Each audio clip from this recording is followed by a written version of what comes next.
Thank you very much, Emmanuel, and thank you also, Leah, for the very good introduction and setting the scene, in fact, for this session as well.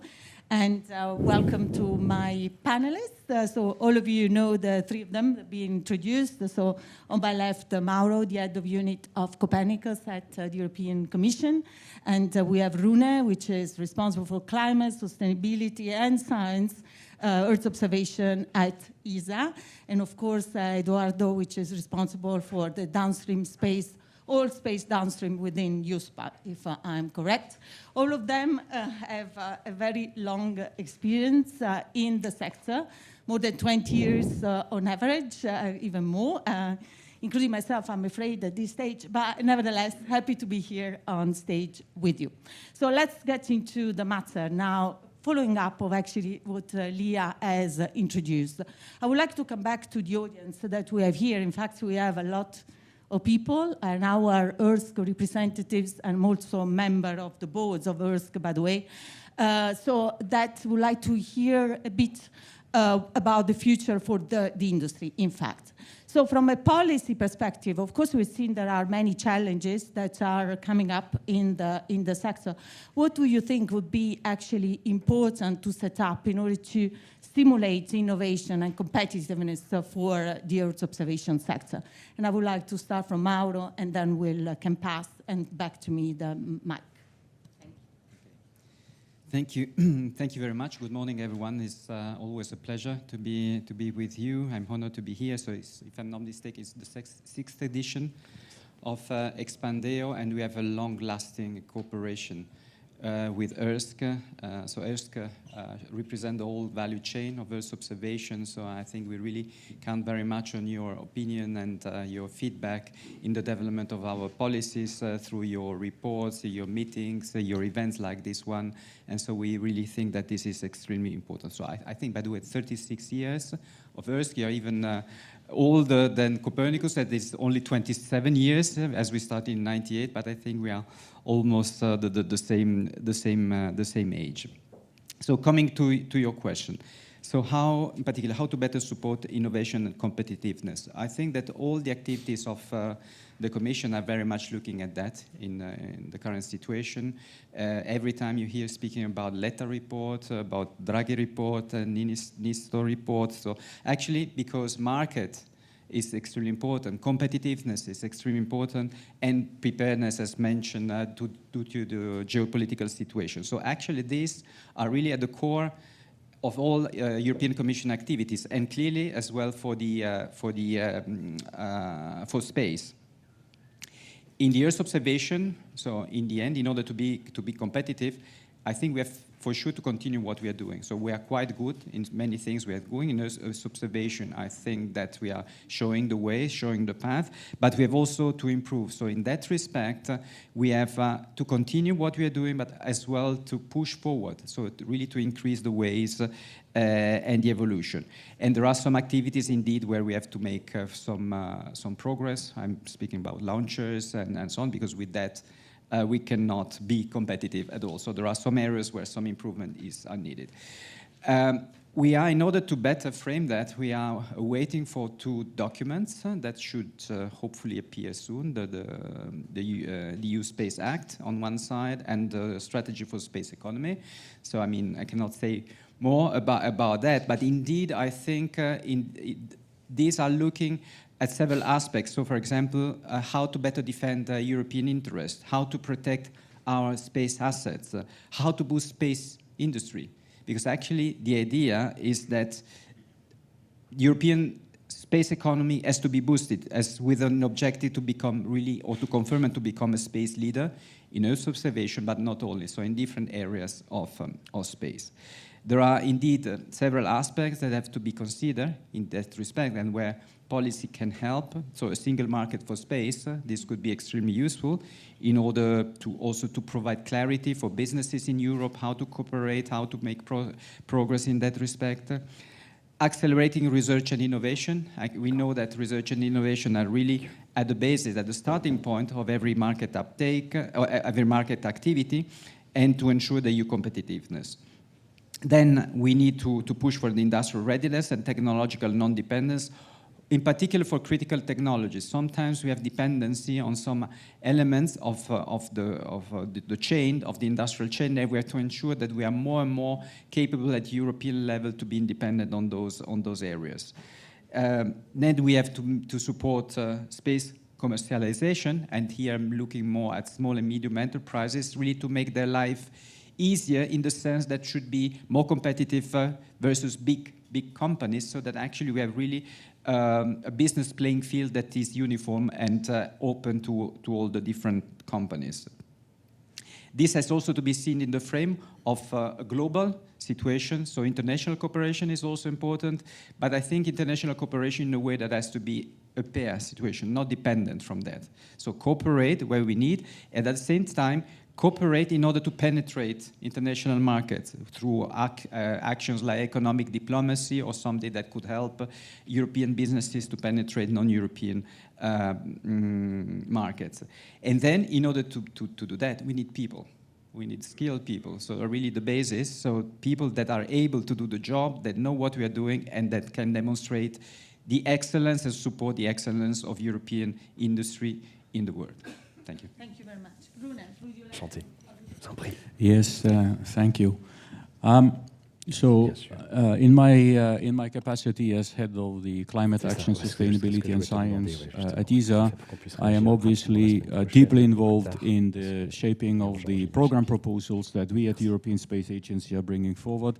And linked to your specific question on policy, there is, I should say, and I'd like to emphasize that, there is a lot going on. Obviously, these are things that we do, as Mauro says, in deep, and I emphasize deep collaboration with many policy owners, with other institutions, with the space sector, but also the non-space sector, and with the private industry domain, basically. So it's a complex landscape, but it is also, from what we see quite clearly, a very fast growing landscape. There is in Europe, and also, well, especially in Europe, but also in certain other parts of the world, the way that we see it in ESA, and at least the amount of work that arrives to us in dealing with all of this, there is no shortage of policies. There is a much bigger shortage of solutions in responding to these policies, to understand what makes a good policy, to verify that it is, has a certain efficacy, that it actually works, and innovation around all of this, stimulating the participation of companies in particular to be part of that, maybe before companies are involved or together with involving companies, that there is also a role of the academic sector. And in the end, creating the competitive market and also the sizable market actually to be able to respond to these challenges.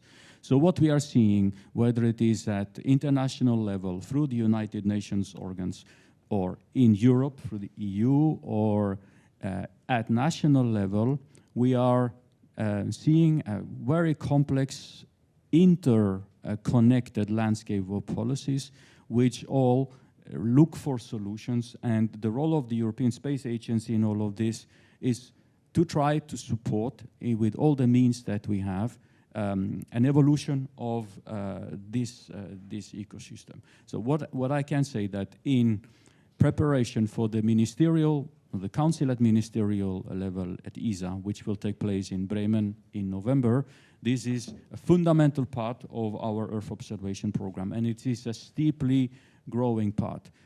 You might have seen that ESA has published a strategy towards 2040. We in Earth observation, we have also published a strategy which is looking into the specific Earth observation science and innovation component of all of that, which gives a certain drive in the type of sectors, in the type of challenges and so on that we think that we need to be active. And in fact, the good part of this story is that after 50 years of the European Space Agency, in fact, we are a bit older than Earth, we are celebrating 50 years this year, and we have become, and you know that very well, we have become a pretty mature activity, I would say, field, but still this massive economic impact of this sector still is needing. So what we are looking forward to in this whole matter is to get at the ministerial deeper pockets for going in this direction. This is very clearly part of my proposal, of our proposal towards the member states. Of course, supported by solid fact-based evidence, so science is at the foundation of all of this, but its holistic approach towards dealing with policies at international, European and national level is becoming perhaps the biggest part of the downstream work that we are proposing and opportunities that we are proposing in the program proposal for the next ministerial. I mentioned already the support, the science evidence, and also but then after that comes the whole topic of understanding what makes for good policy. How do you verify that it works? What do you actually do to support the monitoring? What do you do to support the reporting that is needed? And in the end, who is going to pay for all of this? Yeah? So these are not trivial questions. And finally, at the end of all of this, if you look at it from the big picture and from the point of view of competitiveness of Europe and European industry overall, it is quite obvious when you look at the monumental challenges that society is facing, the public sector will not pay for it all. Yeah, this is quite clear. So we need to create a B2B market around all of this as well.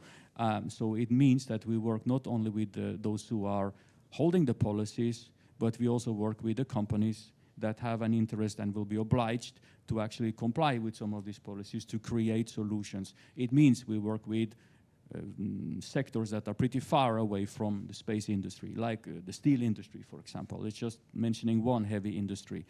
But there are many, many areas, shipping, mobility, you name it. Yeah? So what we are seeing as part of the evolution of the space program is that we are extending our tentacles.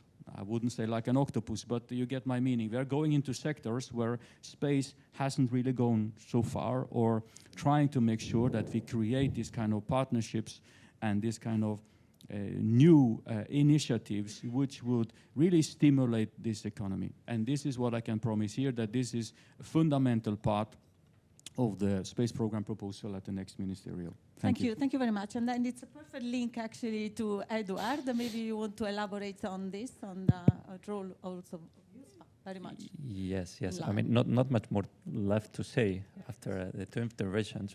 Well, first of all, not to downgrade myself, I sounded very great as responsible of the downstream market, but I'm part of a team that is responsible of the downstream market at ESPA. We're a big team behind that. Supporting the industry, the downstream industry. Just to try to complement that, I fully agree with what Rune said. I think there are plenty of policies that are really very helpful in supporting Earth observation, and Earth observation can support the implementation and monitoring of those policies. You can mention, several were mentioned, what resilience, carbon removal, forthcoming carbon removal, UDR, corporate sustainability reporting. There's so many, Green Deal, and now even with some shift to security and resilience, there will be even more. So all these can really be supported by Earth observation, and I think there is a very good landscape of policy that supports that Earth observation can be really beneficial. The point is what Rune mentioned is how do we ensure that Earth observation is really satisfying that in terms of monitoring, verification.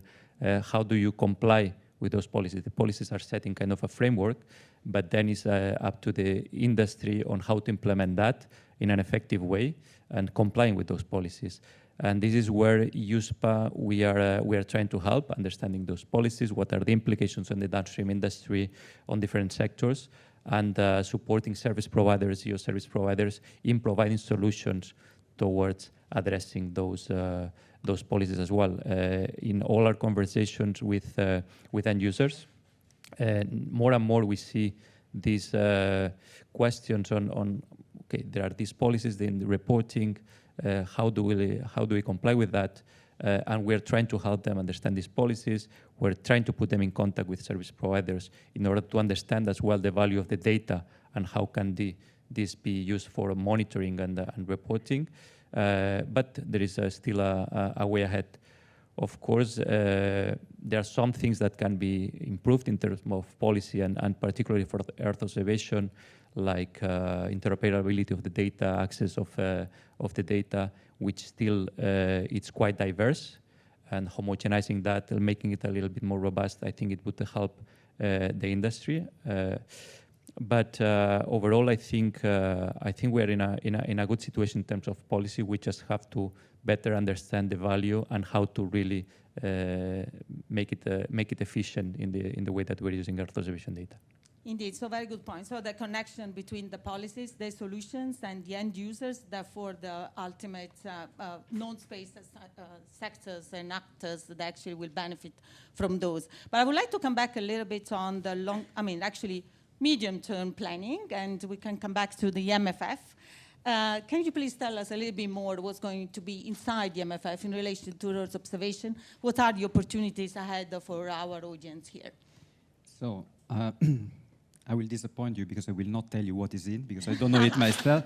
I can tell you what we wish it would be. Okay, that's it good. would be in. But I think we wish, I think, as representing this community and the space community.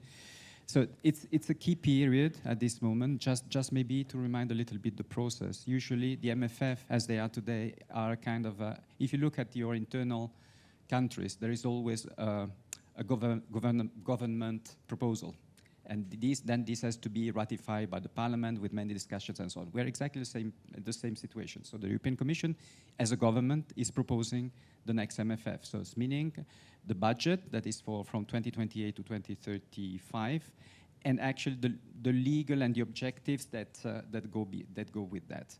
So the idea is that the first proposal should be approved by the Commission by mid of next month, so before the summer break. This is the objective.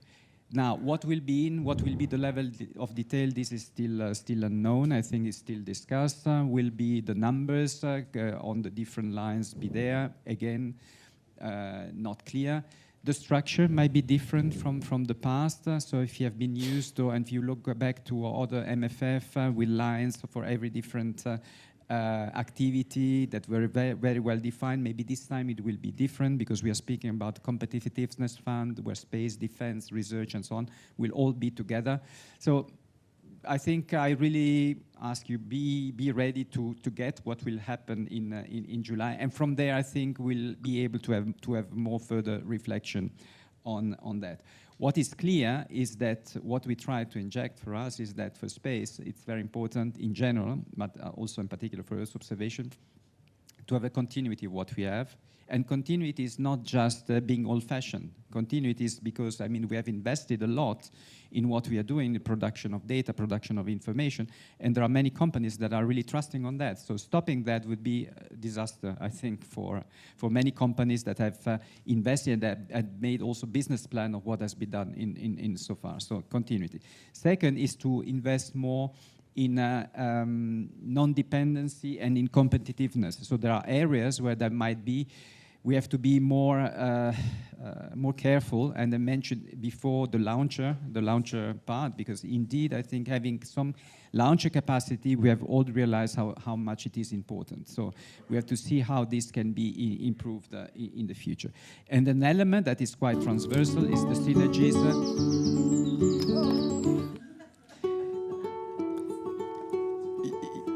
Yes, but maybe this nice music is not very much in line with what I'm saying now. So it's the synergies between space and defense that actually is a soft introduction to that. So in the end, we know that we don't have to be dumb. So we know that this is coming. It's a matter of not being a military force, but really protecting ourselves, be prepared. So this is the fact. If we are, the best way of not getting into war is to be prepared. So this is a kind of a message that we want to give. So particularly going into Earth observation is clearly that we continue to invest in things like Copernicus, mostly dedicated to environmental aspects, looking at our planet, looking at the land, at the sea, at the air we are breathing, supporting civil protections and so on, but also paying attention, as I said before, to what can be done in support of security and defense. And I mean, you heard that Leah spoke before about a possible governmental service on Earth observation. We're looking into that, discussing with member states, try to understand what is the best place, the best way to implement it, based on the existing things, and if needed to build something new. But it's also meaning changing a little bit the mindset, because for the time being, all this governmental service has been at national level, mostly with big countries, and to see if this governmental solution can be scaled up at European level. So these are, let's say, the environmental and the security defense angles. Now, if we look what we plan to do for the space part of Earth observation, indeed, I think we have the Sentinels, many flying. There will be 4 actually still to be launched from now till the end of this year. So quite increasing the number of Sentinels. Expansion missions are on the way of production. We count that they will be available soon before the end of this MFF, and to be launched soon after. CO2 to be launched before, but other to be launched soon after the end of this MFF. Already thinking about next generation, but indeed also how to better cooperate between these satellites that are generated inside the Copernicus program with other commercial solutions. So, I mean, we might speak a bit later about contributing missions, but it's very important how to contribute to have this kind of hybrid solution where all capacities are matching together to serve the users. And all that is to better serve the services, because actually if Copernicus started, it's not to build satellites, but to have services to respond to EU solutions. So in that respect, the improvement should be, yes, to continue what we have, to understand what is still needed and maybe what is not needed anymore, but for what is needed, even to scale up what we can produce. So we can have better solutions, new products, but also introduce more digital. We can have more artificial intelligence, we can have more high-performance computing, cloud solutions, and so on. Because in the end, what is different now with respect to the past is that the request for Earth observation is much higher. So we interact daily with our colleagues from other DGs inside the Commission, and as I used to say, I had the feeling 10 years ago to be a kind of a carpet seller, to knock at the doors of my colleagues, saying, you know, I have these Earth observation, nice images, they can be useful for you. And actually, I said, thank you very much, we'll let you know. Now it's different. I think they are calling us. They say, you know, we are building a new policy. What can you do for us? And this is, at the same time, I have to say, a kind of opportunity, but at the same time a responsibility. Opportunity because indeed we can justify and scale up what we're doing.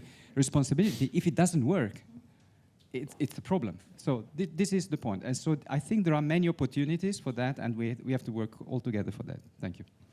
Thank you very much, Mauro. Maybe it's a good connection with Rune, because you already introduced a little bit let's say, the ground for the next ministerial.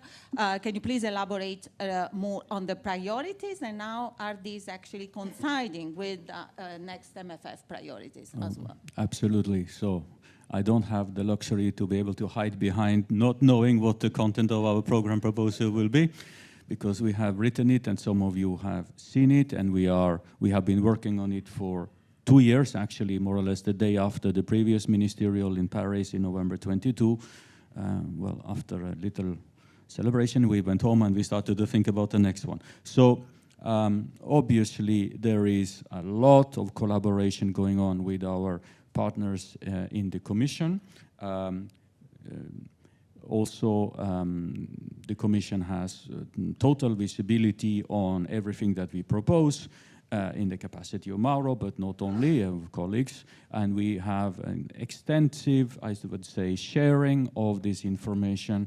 And also at the level of the board itself, there has been recently a joint informal meeting between our program board on Earth observation and the Space Program Committee in the Copernicus configuration, looking into the long-term evolution of things there to make sure that we do remain aligned.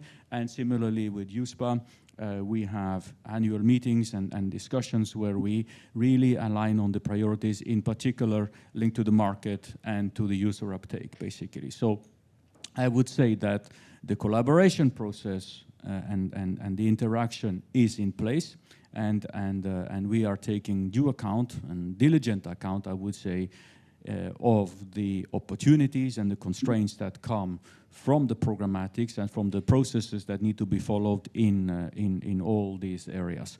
So I would say that the maturity of the process is not at all an issue here. What is rather an issue is what are the real priorities for the Earth observation sectors in this domain, and how important are these priorities in view of other priorities in the space sector. Okay? This is the challenge that we have. Now, in the architecturing of the program proposal for Earth observation for the coming CMIN, we have done several things trying to create super attractive package actually for the ministers, which of course continues to build on the DNA of the agency as an R&D agency, really driving new elements and new capabilities in the space sector, but of course bringing that into the support of the evolution of the services as well. So the Future EO program that you all know, it is growing, and we are proposing a rather steep growth actually in all of this from the point of view of integrating within a single programmatic element the typical science part, but also elements of what we do for climate, biodiversity, and support to activities in the international development sector. We do that quite deliberately because we want to have a harmonized, let's say, program management, but also, how do you say, a better visibility and easier to understand programmatic landscape, easier for industry, easier for academia to be able to work with us in all of this domain. So we are basically proposing, and we have to see in the end what the number will be, because there is some shaving on this number going on in these weeks, given in particular what Leah was talking about before. But we are talking about in the order of 1.9 to 2.0 billion euros in this part. Okay, so and as I mentioned, in this we will continue what we always been doing and pushing boundaries, supporting new technologies, and flying state-of-the-art missions that embark technologies and scientific principles that haven't really been tested in space before. That's fundamental to the progress of the Earth observation sector, and that will continue. But in this Future EO program proposal, I must also say that, in line with also what Mauro said, the amount of funding that goes into the downstream part and really turning the data into solutions is bigger proportionally than it was before. In the past, well, when I joined the space agency, it was 80-20 in favor of, let's say, building space hardware. Now, in the Future EO program proposal is totally different. We are talking 60% going into future technologies and downstream part, and making good use of the data and the satellite and the infrastructure that we already have, and maybe only 40% or 45% going into the new research missions. Think about it. It's a quite substantial change. So this is, and it's done so because it is really what society is asking of us. Then, of course, we are continuing to invest in Copernicus as well. Yeah? So the Copernicus space component for new phase will be part of this as well, and there is substantial money into all of this, in particular for next-gen missions, Copernicus, Sentinel-3 next-generation optical and Sentinel-2 next-generation, super important for Europe, obviously. So this is a fundamental part of what we will be doing. Then, these are maybe the two key parts, but not the only. Smaller programs exist as well, like the digital twin activities that we continue to build. And we want to evolve that in tango, in harmony with Destination Earth, obviously. that is, there is no discussion on this alignment, maybe apart from in one member state of the European Space Agency, and I don't need to tell you which one. But this is what is going on. So all of this is seriously fed by a high level of ambition that we are going to continue in this activity. Maybe if I should mention challenges, I would like to mention two. First of all, what Leah is talking about is obviously super important for Europe, super important for the, how do you say, sovereignty, protection of our continent and our people, and so forth. But we do not have at the European level today, despite all the good intention and understanding of where the problem is, a clear way of understanding how that element of the space program shall be funded versus what I was talking about before, which is more green solutions, climate sustainability, and so forth.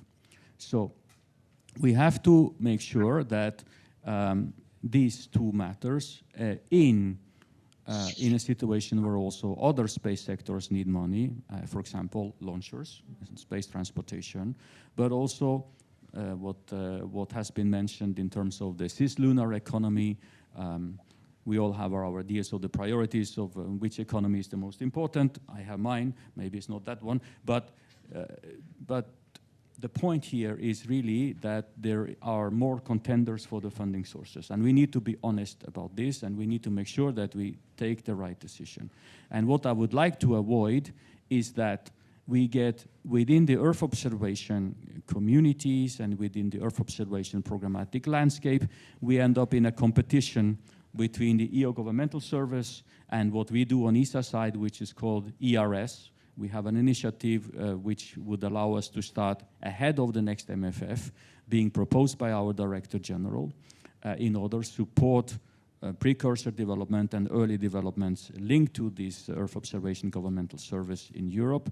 What I would like to avoid is that this becomes a competitor for the other elements of the Earth observation program, because then we risk changing the priorities and hurting ourselves in a domain where actually it's not the right place, in my opinion, given the triple crisis that we are facing, to take a cut. Yeah? So we are fighting that.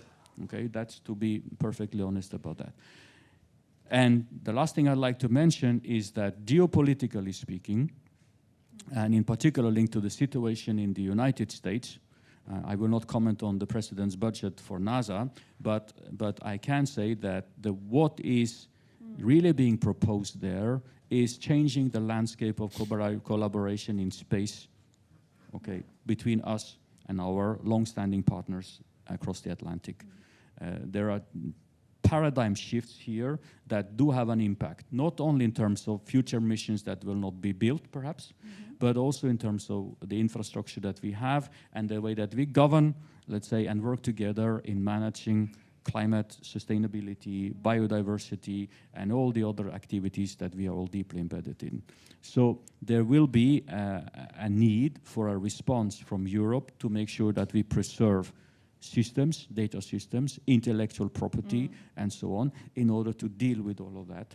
And we, as ESA, we are working hard on this domain. We do not have all the solutions yet because we are bound by legislations and the way we spend money. But this is something that we are also necessarily facing in this period. Yeah. Maybe to close on and I know that I'm spending a lot of time on this, but to give one perspective on opportunities that come out of all of this, just to give a different flavor. In the discussions between the European Space Agency and the European Commission, not only DEFIS, but also other DGs, there is, of course, also a full understanding of what is going on here. And we are being systematically included as a partner in trying to create opportunities and partnerships for Europe and European industry beyond the boundaries of Europe. Okay, so in Africa, in Latin America, in Southeast Asia, and so forth. In other places where we believe, and Europe believes, that there would be a benefit for from us to be more part of, let's say, partnerships, friendships, and also industrial consortia being built to deal with the challenges, because the challenges of climate change are not the same everywhere, but they are strong everywhere. Yeah. So we are creating opportunities for the sector that is represented here in this room, for example, in Africa, and we allow and encourage consortia to be built between industries in different continents. And just these past weeks, we have issued, for example, and give you just an example in all of this, invitations to tender for more than 8 million euros to be spent on the downstream sector in Africa. Yeah. So this is something that is noticeable, hopefully, and we will continue to work on that together with our partners in the Commission as well, on top of what we are proposing for the ministerial. And I will close there. Yeah, thank you, Luna. Very important point. We should always keep the balance in theory and hopefully in practice as well for important themes like climate change, let's not forget science as well, and geo, if you want, intelligence, that is becoming a priority on that angle. I would like to probably to Edward to contribute on that. Is that all that we have heard so far, and also maybe a little bit of changes in priorities, impacting the role of USPA in terms of stimulating the market and the user uptake? What are you planning in that regard in terms of your own activities, in fact? Yeah, so maybe let me comment from a different perspective, because obviously we are an agency that depends from the European Commission, working strictly tied with DG. The evolution, it's tied with what DEFI is going on in the future. But we commented as well how old are the institutions. We are the youngest, probably. We're just basically 4 years old. We were created in 2021, even as an evolution of GSA, an agency for devoted for Galileo, but in Earth observation, basically we are very young. And let me explain a little bit the process that we have been doing, so you understand better as well how we see the evolution of the work that we are doing, and particularly for market uptake, which is our main responsibility on Copernicus and the Copernicus program. Because we started from a point in which the program was already there for several years. There was an ecosystem. There were companies already working on that. So we leveraged from that. We didn't start from scratch, but we wanted to have a real good opinion on how is the market in the different sectors, how the current services were really addressing the market, services from Copernicus, but services from the Earth observation service providers, community, different solutions, and so on. And we, as you might know, we do that. We publish all our findings in our market reports. We have constant interaction and conversations with stakeholders, with end users. We have this process called user consultation platform, that we do every year as well. We publish our findings in terms of what we find in needs and requirements from the end user perspective, which is very useful to then understand what are the capabilities of the current systems to address those needs. But this, of course, takes a process to understand all that. But that, of course, gave us a real clear vision that at European level, we are very, very strong in terms of science and research for Earth observation. We can see that translated as well in the number of startups and SMEs that are in the European ecosystem. But then we started also going into more practical direction. 2 years ago, we started developing some pilots, business cases, that were not just reporting what is there, like success stories, but trying to put together the end users with the service providers. Let's say bringing the technology to the end users, but bringing also the needs to the service providers. Because we saw that even if we are very good at European level in terms of Earth observation technology, the solutions are not widespread. They're not fully adopted in the market, and we want to understand why. So through these pilots that we have done, more than 50 in these last 2 years, we are really seeing that there is still a gap on the last mile on how to bring these solutions that are existing, these capabilities on Earth observation, this technology that is really good, but to bring it to actual viable solutions in the market, something that the user really want. Not some technology. Users don't want the technology. Users want a solution. And this solution has to be built upon a technology, and those are where the service providers, the Earth observation industry plays a role, but making this last step on converting those solutions to what really the end user wants, how it has to be integrated into the operational systems, there is still a little bit of a gap. And it's not the fault of the Earth observation community. It's also, let's say, there is a lack of maturity on the demand of the understanding of what are the capabilities, how to express these needs, how to ask for what they need. Also, because of what we were commenting before on the policy landscape, there is more interest on the environment, on the sustainability. So they see that this data is more valuable, and they're starting to be more interested. Before, it was more difficult to get to the end users and convince them that this data is valuable. Now they're asking. So we see a shift on this paradigm. But still, this gap needs to be closed.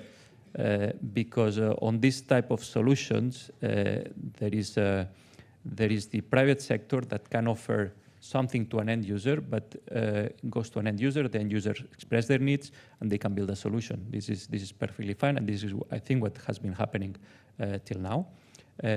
But it's not scalable to grow, let's say. You can, for example, I don't know, imagine a smartphone manufacturer that has to go to each of its clients to ask what are their needs and build a specific smartphone for those needs. It will never work. So we believe that the evolution of this has to be to kind of standardize the needs or the kind of applications, and that will lead to a kind of standardization of the offering from the Earth observation providers. And that will help to really scale up and bring the adoption. But this is the last step that we're now trying to understand better how we can help and how we can support. And we'll do that together with the program, leveraging all the data that is available and all the capabilities of the service provider, which I think that is not the issue at all. There is plenty of capable researchers and startups and SMEs, and we are seeing that as well through our support through the Cassini initiative. We see a plethora of companies participating there and really very, very good solutions. But we're now in that process of scaling up. Okay. And I think this is where we as USPA want to move forward in the next year. I mean, starting already now, we're thinking how to do that and how to help the community, which is bringing together not just the Earth observation community, but also make the end users part of it, so that they don't see this community as scientists, a community of scientists, but a solution provider. Very important aspects, indeed, looking always from the perspective of the industry player here, Earth observation data and service providers, so two big markets, the B2B, in fact, that is very important what you are doing and actually input for ideas for the audience, and the B2G, back from science, climate change, and governmental. I would like to touch upon a last point before closing the panel, which is very interesting to me, and I hope the audience as well. We have seen national constellations emerging or existing now, so the Copernicus, Future Evolution, the Earth observation governmental services. We heard about how to integrate all these pieces together. Can you please give us your idea and approach how, actually, from DEFI's standpoint, you think of connecting the dots and in light of the evolution of the ecosystem? Yes, thank you, Carl. I will be quite fast because I know that we are running late on that. So when we run Copernicus, indeed, Sentinels and satellites that we develop with ESA are the backbone. But it has been clear since the beginning that this has to be compensated by other capacities, those existing. So the idea of building new satellites was not to replace the existing, on the contrary, was actually to foster and to stimulate the creation also of new capacity. So we have created this idea of contributing mission. In the beginning, contributing missions equaled data buy. So this was a little bit the scheme. So there were just satellites we wanted to buy. Now I think we are in a kind of a second phase where we want also to stimulate the capacity from which we can buy the data. And for these reasons, we have created category 1, category 2, category 3. where category 1 is mostly, I would say, new entrants, where we would really like to stimulate new EU capacities. And actually it's working, because in the end we were able to sign already 9 contracts last year, and we are just about to sign 6 contracts and the Living Planet Symposium in 2 weeks' time in Vienna. And these are not just covering traditional areas like optical or radar, but we are looking also in thermal, we are looking into hyperspectral and other areas. The idea is actually in doing that, we promoted new procurement schemes that are more agile and also favoring also capacities for medium and small enterprises that with more agile administrative burdens, so that actually they were able to enter in an easier way. So not really to cut smaller companies out of that. The third step is, so after data buying and fostering, is to getting into partnerships. And the idea is that in the end, we put forward the idea of hybrid constellation, but where we would really like to work better hand in hand with the industrial sector. So saying, yes, indeed, we have the Sentinels, but we would like that actually whatever data that we buy or we use is done in synergy with what we are using with the Sentinels.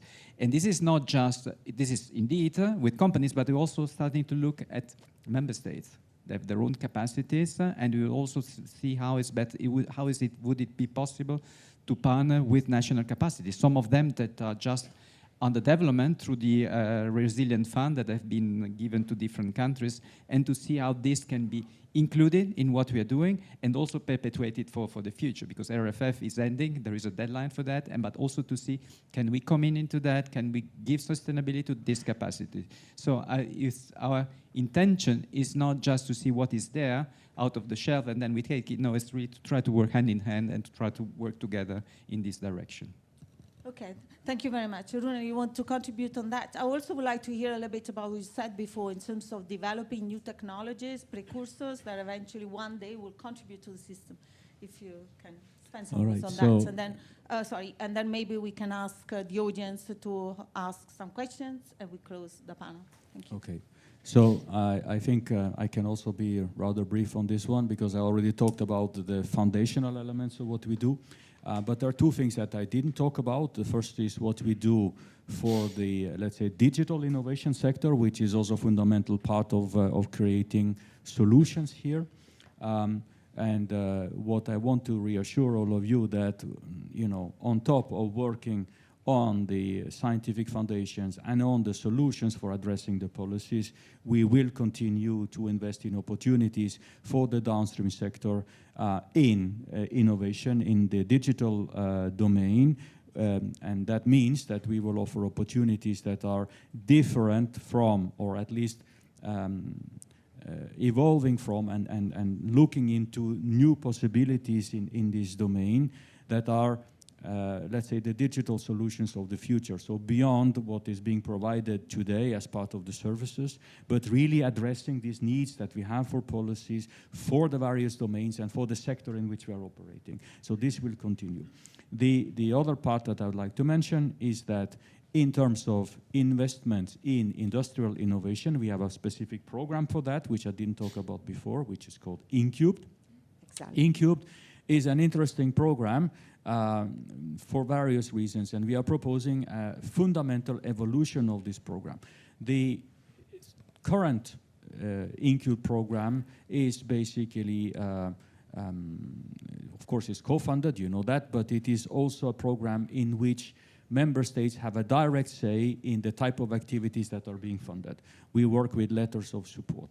And that is something that is being used to support industries that have the priority and, if you will, also the blessing of the national delegations and the national space program administrators in terms of getting developed. What we are proposing now is an evolution of this where we should scale up a little bit and make sure that we are creating opportunities that are not necessarily, or ideally actually, not single nation focused and not micromanaged, if I'm allowed to use such a term here, by a single country.